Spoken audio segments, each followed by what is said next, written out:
igsoon, dili jud ta malimot no nga walay laing pinakagamhanan labaw sa tanan, mao ra gayud ang Dios.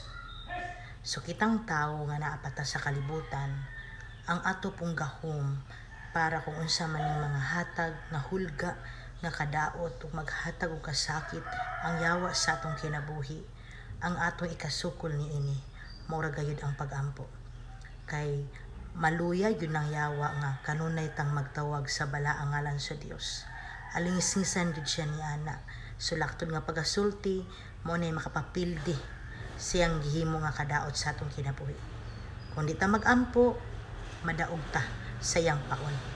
Muna ang pag-ampo igsuon kung adlaw-adlaw makagakaon og pagkaon karon buntag udto gabi. Ingon ana ra sab ang ibutang sa hunahuna pinaagi sa pag-ampo. Nga we need to pray, dili pwede nga di ta mag-ampo. Kay mao ra kini atong panglaban samtang nakigbisog pa ta nining yutang tinunglo. God bless us all.